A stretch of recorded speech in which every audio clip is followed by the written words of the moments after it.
Hi again guys, so we've got another episode of D-Spec for you today, and this time it's for a hugely popular drift car, the Volvo 240 GLT. So for this tune, I've set it up in the way that I like it, but because of the nature of how Volvos are crazy good drift cars, you will need to personalise this a bit more to yourself depending on how much drift you want the car to have, because you can make it absolutely nutty, getting completely sideways, or you can make it a little bit more conservative in its drifting and so change a few of the settings. So I've gone for comfort hard tyres. This makes it the driftiest possible. Comfort softs do make it a bit easier to control the drift, so that's something to bear in mind. For suspension, we've got the ride height slammed to the floor. Springs we've got as stiff as possible. The dampers and anti-roll, as you can see, as soft as possible. Camber we've got on 5. You might want to adjust that according to what your drift style is. A bit more to make it stiffer in the drift, a bit less to make it a bit more leery. Neutral toe as usual. For the gearbox, obviously it's not a top speed tune, so we've only gone for an auto setting of 205 and a final drive of 3.7. For the diff, same as usual, low initial torque, high acceleration and low braking sensitivity.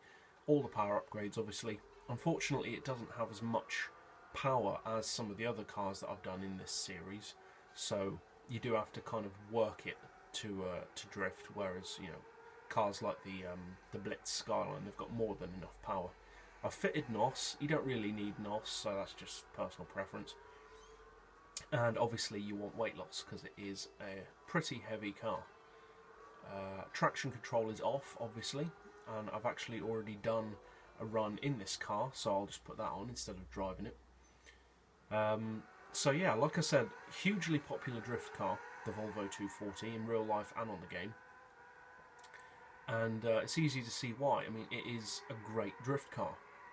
The weight balance is naturally all the way to the front, which makes it perfect for wheel spinning and drifting. And it just, in some kind of oddball way, it just looks right, seeing a Volvo going sideways. Or maybe that's just me. But yeah, it's a great car. As you can see, I'm not the best of drifters. I've never said otherwise, so I do tend to spin out with this car because it takes a little bit more finesse to drift this Volvo than it does, to just jump into like the BP Falcon RX-7 or the Blitz Skyline. Because those cars are just purpose built for drifting, whereas this car wasn't. But yeah, like I said, it is a great drift car. You can get brilliant sideways action in it. Around corners, it's brilliant for drifting. Obviously I wouldn't be doing a video for it if it wasn't. But yeah, it's just a really good car overall, really. It's not, as we said, as fast as the others, but it has enough power for it to drift. Yeah, that's about all there is to say about it, really. It's a good drift car. Like I said, you have to personalise it to yourself a bit because its driving and drifting style completely changes based on what settings you choose.